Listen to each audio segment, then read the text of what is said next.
Hello friends, welcome back to my YouTube channel. Friends, आज की इस वीडियो लेक्चर में हम भारतीय इतिहास में आधुनिक भारत में ब्रिटिश शासन का भारतीय अर्थव्यवस्था पर प्रभाव पर संबंधित पिछले एग्ज़ाम में जो प्रश्न पूछे गए हैं उन प्रश्नों पर हम कुछ ऐसे प्रश्न हैं जो अभी भी आगे आने की संभावना है, उन सभी प्रश्नों पर हम चर्चा करेंगे। तो पहला प्रश्न है कि अंग्रेजी शासन का प्रभाव किस क्षेत्र में अधिक प्रभाव पड़ा। विकल्प आपके सामने हैं, आप अपने प्रश्न का उत्तर मन में सोच सकते हैं या फिर आप ओएमआर शीट पर अपना उत्तर भरते चले जाइए। इसे आप अपने आप का मूल्यांकन कर पाएंगे। इस प्रश्न का जो सही उत्तर है ऑप्शन ए, यानी अंग्रेजी शासन का प्रभाव किस क्षेत्र में अधिक प्रभाव पड़ा, तो आर्थिक क्षेत्र में। दूसरा प्रश्न है सूची 1 को सूची 2 के साथ सुमेलित कीजिए। सूची 1 में ब्रिटिश उपनिवेशवाद के चरण हैं और सूची 2 में उससे जुड़ी विशेषता हैं। वाणिज्यिक चरण जो कि 1757 से 1813 का समय है। औद्योगिक चरण जो 1813 का 1860 का समय है। और वित्तीय पूंजीवाद 1860 से 1947 का समय है। अब आपको इसकी विशेषता से मिलान करने के बाद अपने प्रश्न का उत्तर देना है। इस प्रश्न का जो सही उत्तर है ऑप्शन ए। इसका मतलब ये हो गया कि वाणिज्यिक चरण का जो हो जाएगा आपका एकाधिपत्य व्यापार व प्रत्यक्ष विनियोग काल। औद्योगिक चरण में मुक्त व्यापार काल और वित्तीय पूंजीवाद जो 1860 से 1947 है ब्रिटिश पूंजी निवेश का समय माना जाता है। चलिए नेक्स्ट प्रश्न में चलते हैं।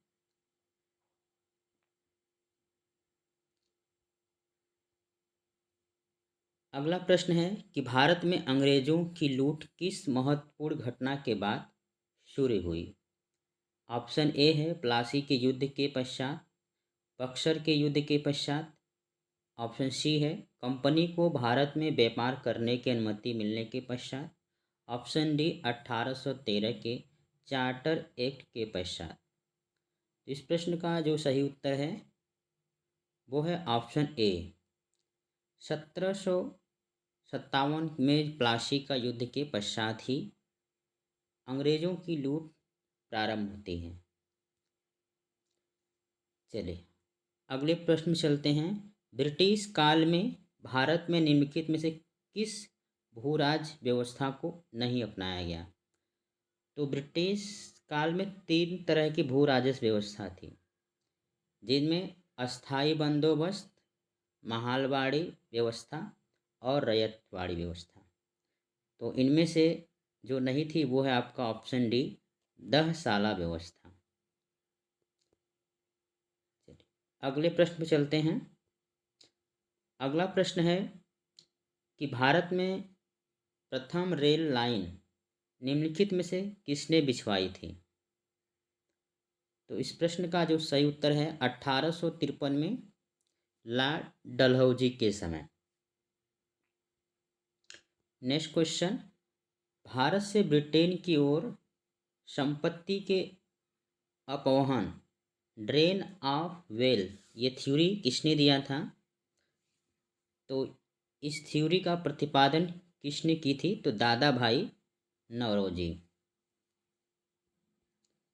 अगला प्रश्न है वर्ष 1853 में लॉर्ड डलहौजी ने जो पहली टेलीग्राफ लाइन शुरू की वो किसके बीच थी।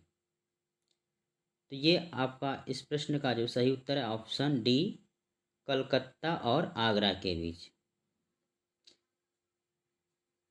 पहली टेलीग्राफ लाइन की बात की जा रही है। ध्यान से प्रश्न को पढ़ना है। अगला प्रश्न है, भारत में ब्रिटिश भू राजस्व प्रणाली का निम्नलिखित में से किसने अधिक लाभ प्राप्त किया?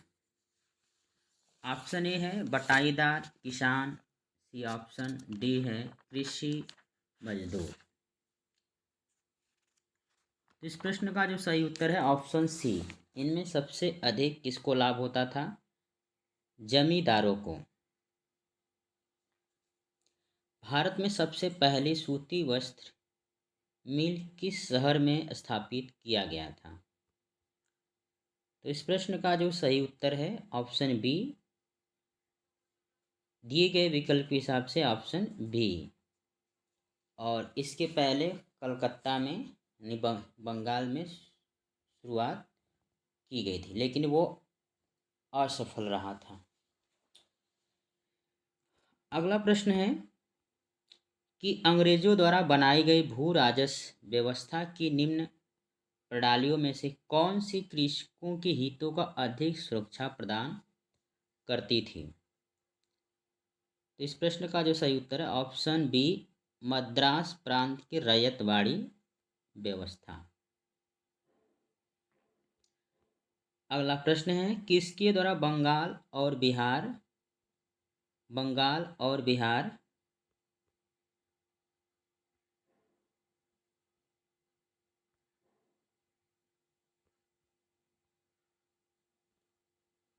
किसके द्वारा बंगाल और बिहार का अस्थाई बंदोबस्त इस मरारी बंदोबस्त शुरू किया गया था?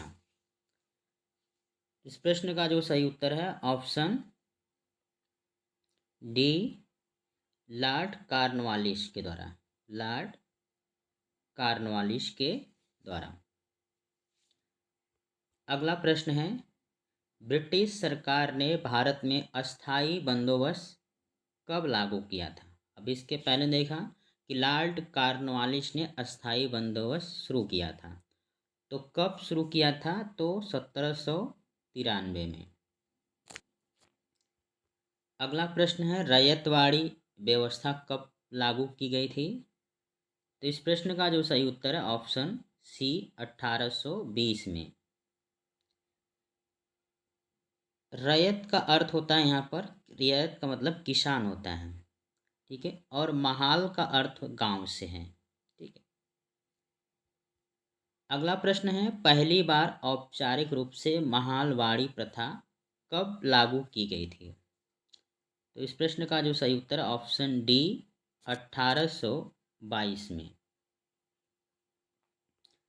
चलिए अगले प्रश्न में चलते हैं। अस्थाई बंदोबस्त जिन क्षेत्रों में लागू किए गए थे उनमें शामिल हैं, तो दिए गए ऑप्शन है बंगाल, बिहार, उड़ीसा, मद्रास के उत्तरी जिले और बनारस। तो इस प्रश्न का जो सही उत्तर ऑप्शन डी, यानी इनमें से सभी हैं, बंगाल में, बिहार में, उड़ीसा, मद्रास के उत्तरी जिले और बनारस में। अगला प्रश्न है कि अंग्रेजी शासनकाल में भारत का कौन सा क्षेत्र अफीम के लिए प्रसिद्ध था? सही प्रश्न का सही उत्तर है आपका बिहार में। अगले प्रश्न की तरफ बढ़ते हैं। 18वीं सदी में बंगाल में वस्त्र उद्योग के पतन के लिए उत्तरदायी कारण क्या था? 18वीं सदी में बंगाल में वस्त्र उद्योग के पतन के लिए उत्तरदायी कारण क्या था? तो इन प्रश्न का जो सही उत्तर ऑप्शन सी, ब्रिटेन को निर्यात करने वाले माल पर उच्च तटकर। अगला प्रश्न है, नील कृषकों की दुर्दशा पर लिखी गई पुस्तक नील दर्पण के लेखक कौन थे? सही प्रश्न का जो उत्तर ऑप्शन बी, दीनबंधु मित्र।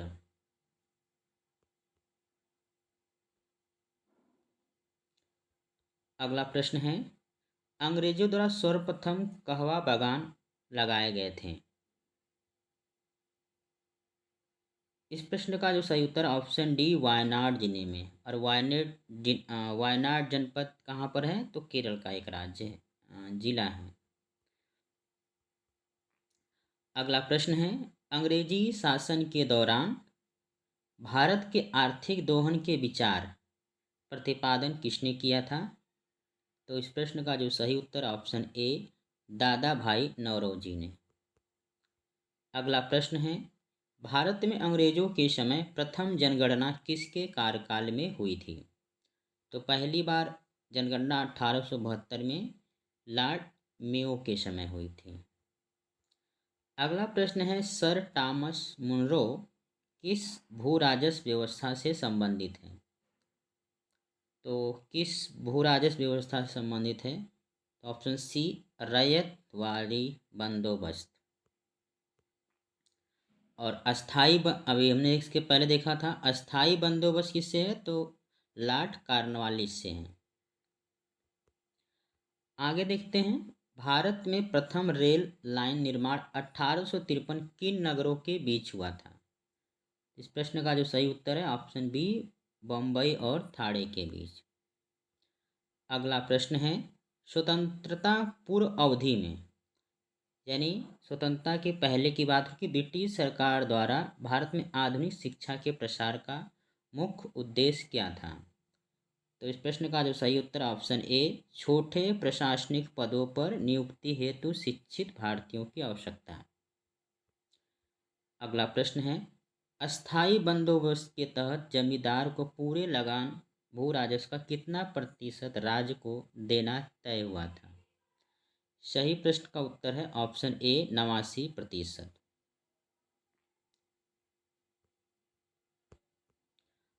अगला प्रश्न है, रैयतवाड़ी व्यवस्था जिन क्षेत्रों में लागू की गई उनमें शामिल थे? तो दिए गए विकल्प हैं आपके मद्रास प्रेसिडेंसी, बम्बई प्रेसिडेंसी, पूर्वी बंगाल, असम और कुर्ग। तो सही प्रश्न का उत्तर ऑप्शन डी सभी। उत्तरी भारत में भूमि कर व्यवस्था का प्रवर्तक किसे कहा जाता है? तो ये आपका है मार्टिन बर्ड को।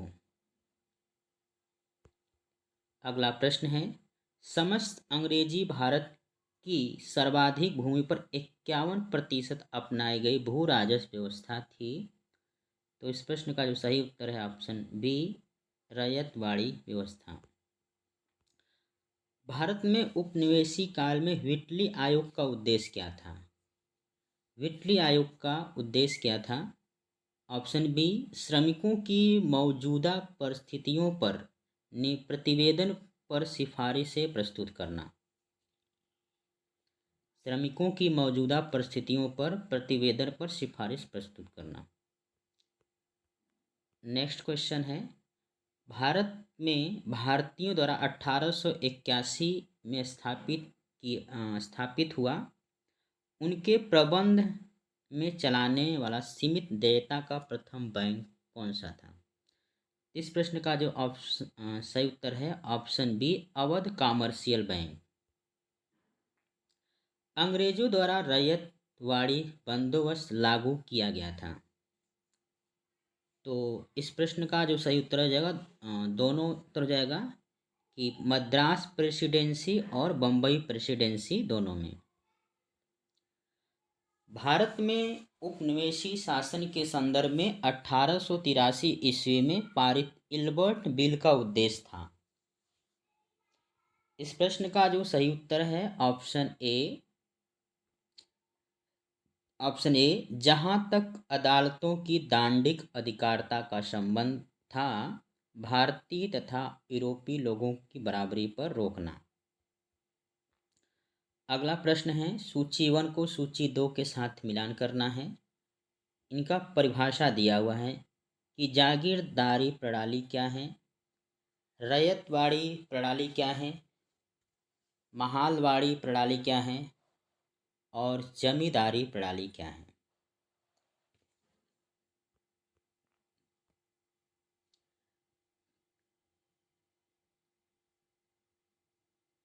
चलिए तो इसको मिलान कर लेते हैं।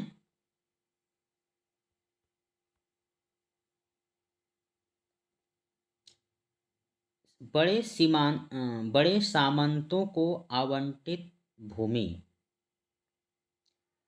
इसे हम जागीरदारी प्रणाली कहते थे। मालगुजारी के इजारेदारों अथवा तहसीलदारों को आवंटित भूमि को जमींदारी व्यवस्था। और उप किराएदारी पर देने, गिरवी रखने, हस्तांतरण करने, उपहार देने या विक्रय करने का अधिकार सहित प्रत्येक किसान को, किसान जब भी आए तो आपका ये हो जाएगा आपका रैयतवाड़ी प्रणाली से। और ग्राम स्तर पे जो व्यवस्था थी वो था महालवाड़ी। तो इस प्रश्न का जो सही उत्तर जाएगा ऑप्शन बी। अगला प्रश्न है, ब्रिटिश शासन के दौरान भारत में उद्योगों का कोई स्वतंत्र विकास नहीं हुआ। इनमें से प्रमुख कारण क्या था? इनमें से जो प्रमुख कारण है वो है ऑप्शन ए, भारी उद्योगों का अभाव।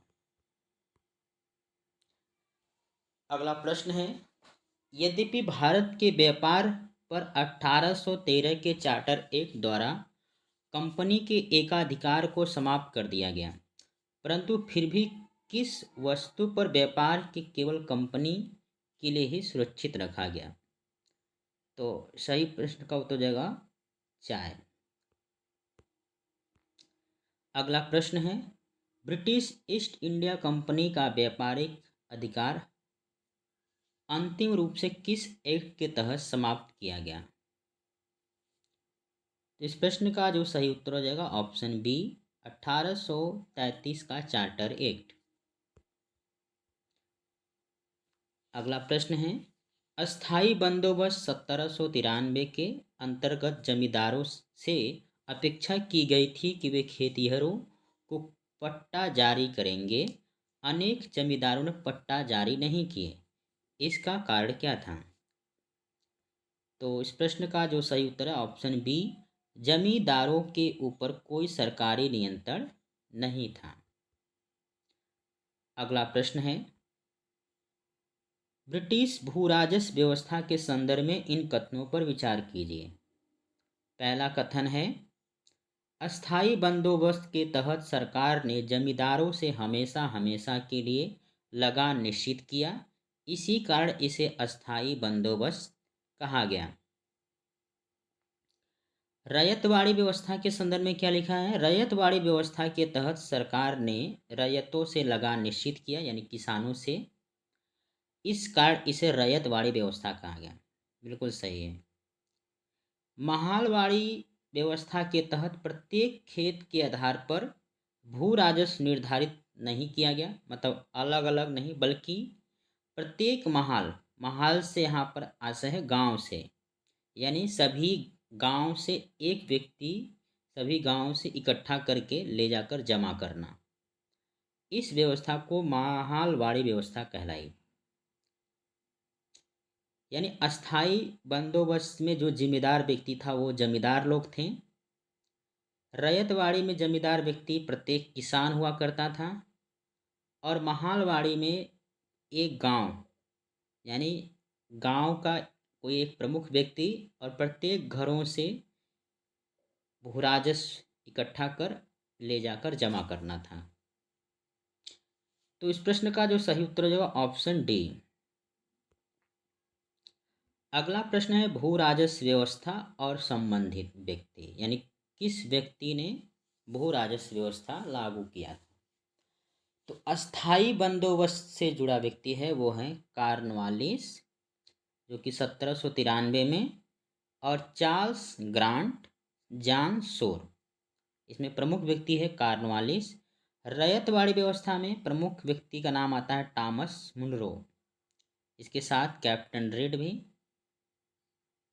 और महालवाड़ी व्यवस्था में हॉल्ट मैकेंजी और मार्टिन बर्ड, इसके साथ एक नाम और आता है जो उस समय का गवर्नर था, लॉर्ड विलियम बैटिंग। तो इस प्रश्न का जो सही उत्तर है ऑप्शन ए। चलिए अगले प्रश्न में चलते हैं। नेक्स्ट क्वेश्चन है कि महालवाड़ी व्यवस्था जिन क्षेत्रों में लागू की गई थी इनमें शामिल है। तो ये कहाँ पर? तो गंगा घाटी, दोआब के उत्तरी पश्चिमी प्रांत, उत्तर प्रदेश, पश्चिमी उत्तर प्रदेश, मध्य भारत के कुछ भाग और मराठों के अधिकृत प्रदेश और पंजाब। तो इस प्रश्न का जो सही उत्तर ऑप्शन डी, इनमें से सभी भागों में। अगला प्रश्न है, कुछ काश्तकारी अधिनियम के बारे में दिया है और उनका अधिनियमित वर्ष दिया है। तो इस प्रश्न देखिए, बंगाल काश्तकारी अधिनियम 1885, अवध लगान अधिनियम एवं मद्रास काश्तकारी विधेयक 1886, दक्कन काश्तकारी अधिनियम 1879 और मध्य प्रांत काश्तकारी व्यवस्था 1883। एक बार इसे पढ़ लेंगे। तो इस प्रश्न का जो सही उत्तर ऑप्शन ए है। अगले प्रश्न पर चलते हैं कि आधुनिक शिक्षा के संदर्भ में शिक्षा का माध्यम लेकर उन्हें उठे प्राच्य आंग्ल विवाद का अंत मैकाले के प्रपत्र 1835 से हुई। इसके अनुसार किस भाषा को भारत में शिक्षा का माध्यम स्वीकार किया गया? तो इन्हें अंग्रेजी शिक्षा का जो नाम आता है वो लॉर्ड मैकाले को आता है। ठीक है, तो ये अंग्रेजी माध्यम को बढ़ावा दिया। अगला प्रश्न है कि भारतीय शिक्षा का मैग्ना कार्टा यानी महाधिकार पत्र किसे कहा जाता है? तो 1854 में वुड के घोषणा पत्र 1800, इसे ही भारतीय शिक्षा का मैग्ना कार्टा कहा जाता है। अगला प्रश्न है, किसने 1911 के प्राथमिक शिक्षा को निःशुल्क एवं अनिवार्य बनाने वाला विधेयक इंपीरियल लेजिस्लेटिव काउंसिल में प्रस्तुत किया, जिसे प्राथमिक शिक्षा का मैग्ना कार्टा कहा जाता है? सही प्रश्न का जो उत्तर ऑप्शन ए है, गोपाल कृष्ण गोखले। आगे बढ़ते हैं, शिक्षा से संबंधित कुछ आयोग को दिया गया है या समिति, इनका पहचान करना है। में कौन से समिति या आयोग है जो शिक्षा से जुड़ा हुआ है?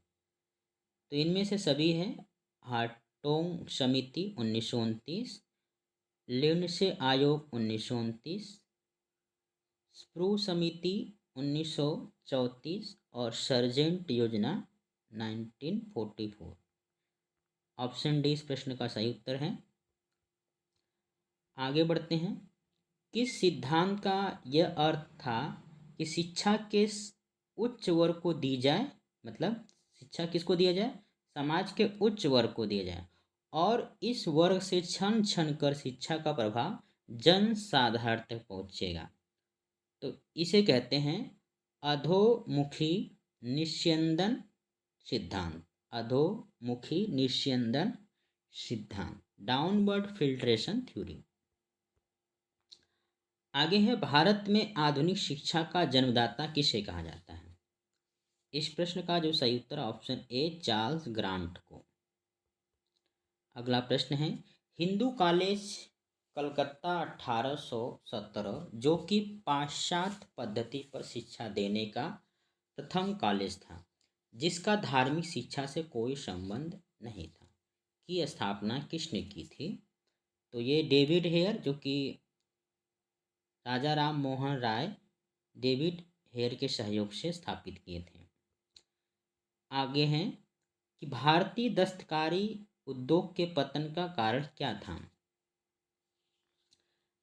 दिए गए ऑप्शन है, अंग्रेजों द्वारा भारतीय बुनकरों के तैयार माल को कम से कम मूल्य पर लेना, अंग्रेजों द्वारा कच्चे माल पर नियंत्रण, इंग्लैंड में आयात की जाने वाली भारतीय वस्तुओं पर भारी आयात कर। तो इनमें सभी है, भारतीय दस्तकारी का वतन का इनमें से सभी प्रमुख कारण हैं। तो इस प्रश्न का सही उत्तर जो ऑप्शन डी, उपयोग सभी। भारत में डी इंडस्ट्रियलाइज अनौद्धिकरण या प्राक औद्योगिकरण प्री इंडस्ट्रियलाइजेशन की अवधि थी। तो इस प्रश्न का जो सही उत्तर है ऑप्शन बी, 1800 से 1850। अगला प्रश्न है कि भारत में आधुनिक उद्योगों की स्थापना कब प्रारंभ हुई। तो इस प्रश्न का जो सही उत्तर है ऑप्शन बी 1650। भारत में आधुनिक उद्योगों की स्थापना कब आरंभ हुई थी? सॉरी, 1850 में। अगला प्रश्न है, भारतीय बुनकरों की दयनीय हालत पर किस गवर्नर जनरल ने टिप्पणी की कि इनका दुख दर्द समूचे इतिहास में अतुलनीय है? कपड़ा बुनकरों की हड्डियों में भारत की धरती सफ़ेद हो गई। इस प्रश्न का जो सही उत्तर है ऑप्शन बी विलियम बैटिंग ने। अगला प्रश्न है कि बेपिस्ट मिशनरियों की त्रिमूर्ति जिसमें जोशुआ मार्शमैन, विलियम कैरी एवं विलियम वार्ड ने श्री रामपुर श्री रामपुर को अपना कार्य क्षेत्र चुना, जिस कारण उन्हें श्री रामपुर त्रयी के नाम से भी जाना गया। ये श्री रामपुर स्थित है। तो ये क्षेत्र आपका स्थित है बंगाल में। सही प्रश्न का उत्तर हो जाएगा ऑप्शन ए। अगला प्रश्न है कि भारत में रेलवे के निर्माण का कारण थे, यानी भारत में रेलवे का निर्माण क्यों किया गया, इसके पीछे अंग्रेजों का मंशा क्या था? इस प्रश्न का उत्तर बताना है कि ब्रिटिश उद्योगों में उत्पादित वस्तुओं को तेजी से खपत एवं ब्रिटिश उद्योगों के लिए भारत के विभिन्न भागों से कच्चे माल की आपूर्ति। सही बात है ये। विस्तृत भारतीय साम्राज्य को एक राजनीतिक प्रशासनिक सूत्र में आबद्ध करने, बांध कर रखना। तो ये भी ऑप्शन सही है। आंतरिक विद्रोह और वाह आक्रमण के दौरान सेना का तेजी से आवागमन हो सके, इसके लिए रेलवे का निर्माण कारणों में प्रमुख था। तो इस प्रश्न का जो सही उत्तर ऑप्शन डी उपयुक्त सभी। अगला प्रश्न है, किसने भारत में रेलवे की स्थापना को आधुनिक उद्योग का अग्रदूत, जननी की संज्ञा दी है?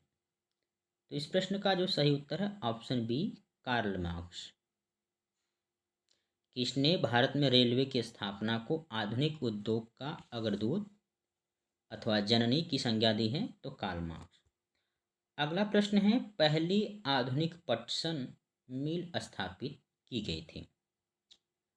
तो इस प्रश्न का जो सही उत्तर है ऑप्शन ए रिसरा में। रिसरा कहाँ पर है? तो बंगाल में। अगला प्रश्न है, पहले आधुनिक लोहा इस्पात उद्योग की स्थापना कहाँ पर हुई थी? पहले आधुनिक लोहा इस्पात उद्योग की स्थापना कहाँ हुई थी? तो इस प्रश्न का जो सही उत्तर है बिहार में। और बिहार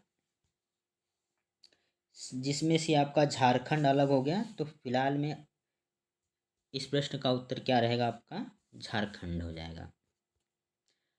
बिखरे हुए स्वायत्त गांवों के कवच को इस्पात के रेलों से छेद दिया गया, जिससे उनका जीवन रक्त का ह्रास हो गया। ये किसने कहा? कथन एक बार ध्यान से फिर से पढ़िए। बिखरे हुए स्वायत्त गांवों के कवच को इस्पात के रेलों से छेद दिया गया, जिससे उनके जीवन रक्त का ह्रास हो गया। इस प्रश्न का जो सही उत्तर है ऑप्शन बी बुकानन। चलिए अगले प्रश्न पर चलते हैं। भारतीय राजाओं द्वारा कर लेना सूर्य द्वारा भूमि से पानी लेने के समान था, जो कि पुनः वर्षा के रूप में भूमि पर उर्वरता देने के लिए वापस आता था। पर अंग्रेजों द्वारा लिया गया कर भारत में वर्षा न करके इंग्लैंड में ही वर्षा करता था।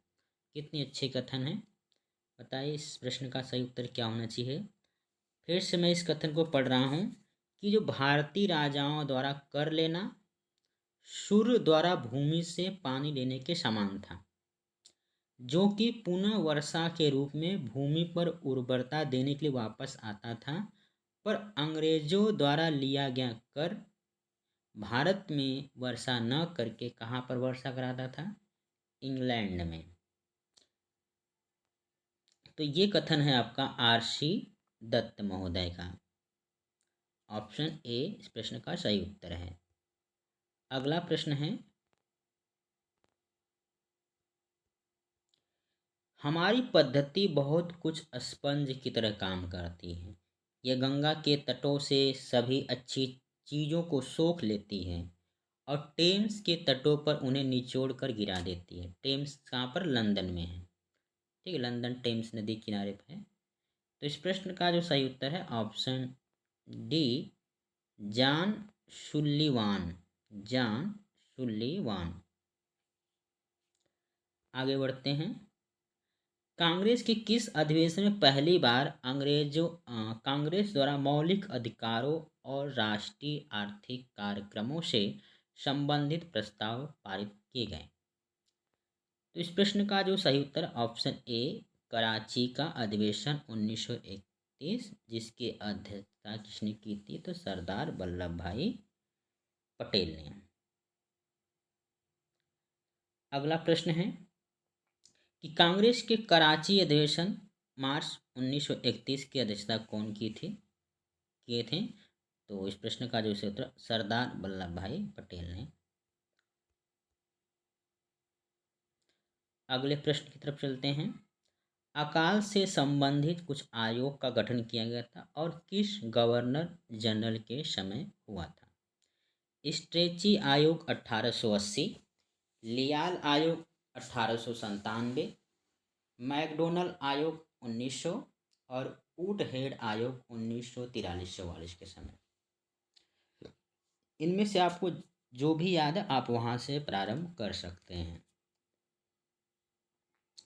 तो इस प्रश्न का जो सही उत्तर है ऑप्शन ए, अर्थात स्ट्रेची आयोग 1880 लॉर्ड लिटन के समय, लियाल आयोग 1897 लॉर्ड एल्गिन के समय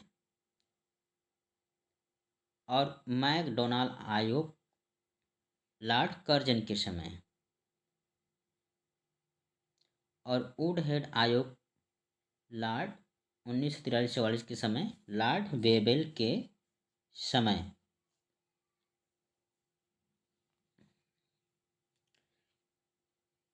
चलिए आगे बढ़ते हैं अगले प्रश्न की तरफ।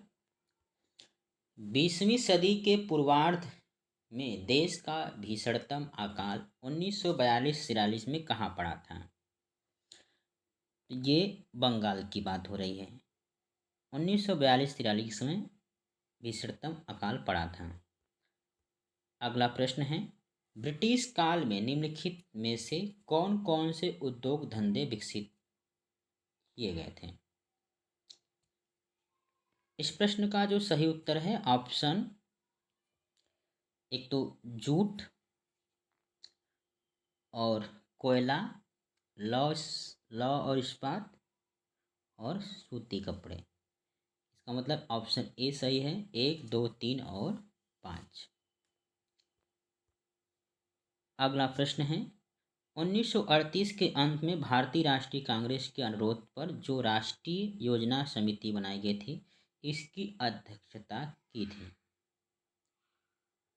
इसकी अध्यक्षता जवाहरलाल नेहरू थे। अगला प्रश्न है, अकालों को रोकने तथा अकाल पीड़ितों की सहायता हेतु भारत सरकार ने अकाल संहिता फेमाइन कोड का कब प्रसारित किया था? इस प्रश्न का जो सही उत्तर है ऑप्शन सी, 1883 में। अगला प्रश्न है, भारत में विकेंद्रीकरण का शुभारंभ किसके समय हुआ था? तो इस प्रश्न का जो सही उत्तर है ऑप्शन डी, लॉर्ड मेयो के समय। रेलवे विभाग के लिए पृथक रूप से रेलवे बजट का प्रारंभ किया गया था। तो कब किया गया था रेल बजट को अलग से? 1925 में। अगला प्रश्न है कि ब्रिटिश नागरिकों को सर्वप्रथम किस वर्ष भारत में भूमि खरीदने और बसने की अनुमति मिली थी?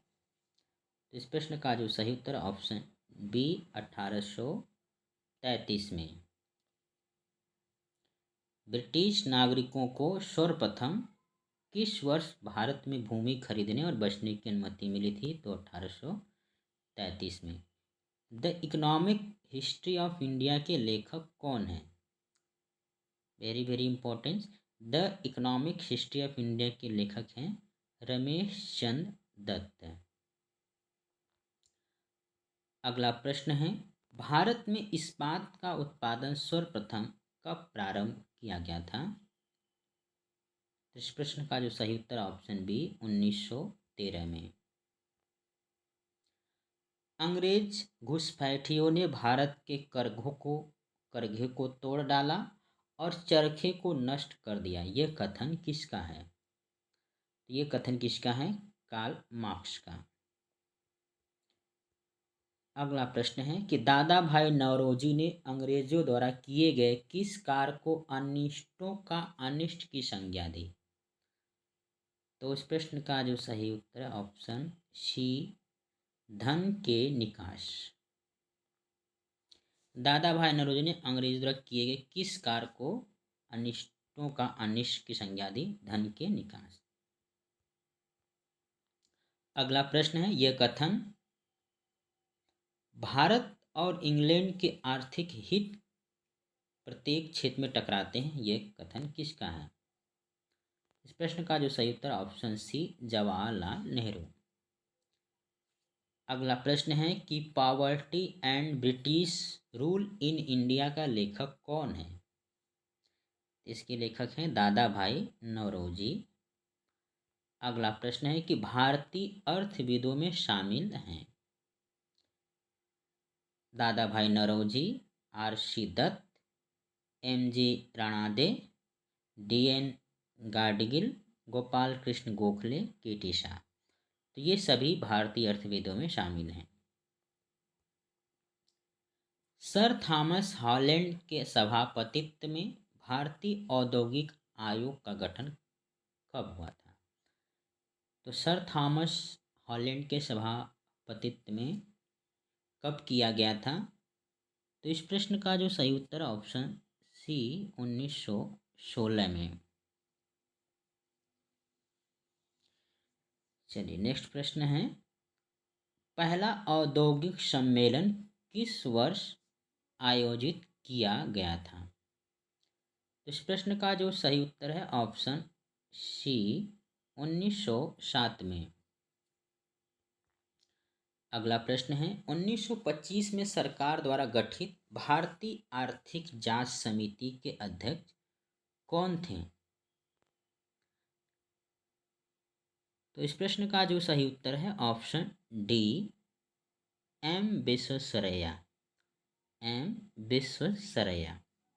1925 सरकार द्वारा गठित भारतीय आर्थिक जांच समिति के अध्यक्ष कौन थे? एम विश्वेश्वरैया। अगला प्रश्न है कि निम्नलिखित में से किसने भारत की अंग्रेजी उपनिवेश नियंत्रण की आलोचना में अन ब्रिटिश शब्दावली का प्रयोग किया? ये शब्दावली किसने प्रयोग किया था? तो दादा भाई नौरोजी। अगला प्रश्न है, भारत में प्रथम रेलवे लाइन किस ब्रिटिश गवर्नर जनरल के समय बिछाई गई थी? तो ये 1853 में लॉर्ड डलहौजी के समय। सही उत्तर हो जाएगा ऑप्शन ए लॉर्ड डलहौजी। अगला प्रश्न है, आर्थिक तौर पर 19वीं शताब्दी में भारत पर अंग्रेजी शासन का एक परिणाम क्या था? तो इस प्रश्न का जो सही उत्तर है ऑप्शन सी भारतीय कृषि का वाणिज्यीकरण। अगला प्रश्न है, 1813 से पहले ब्रिटिश द्वारा निम्नलिखित में से कौन सा उपाय भारतीयों को आर्थिक रूप से शोषण करने के लिए नहीं अपनाया गया था? तो इस प्रश्न का जो सही उत्तर है option D free trade policy, मुक्त व्यापार नीति। अगला प्रश्न है, दादा भाई नौरोजी द्वारा उनकी कृति poverty and un British rule in India में प्रस्तुत किए अपवहन सिद्धांत ड्रेन थ्योरी शब्द को निम्नलिखित कथनों में से कौन सा एक समुचित रूप से परिभाषित करता है। इस प्रश्न का जो सही उत्तर ऑप्शन ए कि भारत की राष्ट्रीय संपत्ति का या कुल वार्षिक उत्पाद का एक हिस्सा ब्रिटेन को निर्यात किया जा रहा था, जिसके लिए भारत को कोई महत्वपूर्ण प्रतिफल नहीं मिलता था। अगला प्रश्न है, भारत में उपनिवेशी शासनकाल में होम चार्जेस भारत से संबंधित दोहन का महत्वपूर्ण अंग था। निम्नलिखित में कौन सी निधि या निधियां होम चार्जेस की संगठक थी। तो इन प्रश्न का जो सही उत्तर है ऑप्शन डी 1, 2 और 3।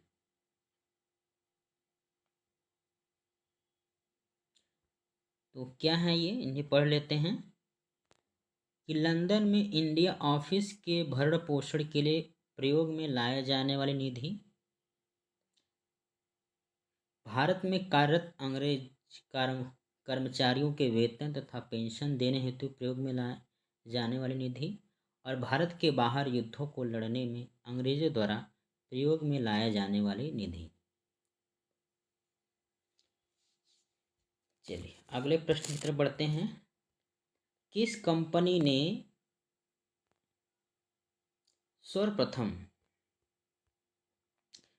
सर्वप्रथम भारत में रेल सेवा प्रारंभ की थी। तो इस प्रश्न का जो सही उत्तर है option D great Indian peninsular railway द्वारा। अगला प्रश्न है, रैयतवाड़ी बंदोबस्त के संदर्भ में निम्नलिखित कथनों पर विचार कीजिए। रैयतवाड़ी बंदोबस्त में किसान द्वारा सीधे सरकार को दिया जाता था कर लगान, और सरकार रैयत को पट्टे देती थी, और कर लगाने के पूर्व भूमि का सर्वेक्षण और मूल्य निर्धारण किया जाता था। तो इस प्रश्न के रैयतवाड़ी के संदर्भ में ये सभी कथन सही हैं। अगला प्रश्न है, वेलेज़ली ने फोर्ट विलियम कॉलेज की स्थापना क्यों की फोर्ट विलियम की स्थापना वेलेज़ली ने। तो इस प्रश्न का जो सही उत्तर है ऑप्शन डी, वो भारत में प्रशासनिक उद्देश्यों के लिए ब्रिटिश सिविलियन को प्रशिक्षित करना चाहता था। आज का ये अंतिम प्रश्न है, ब्रिटिश ईस्ट इंडिया कंपनी ने चाय के व्यापारिक एकाधिकार को खो दिया।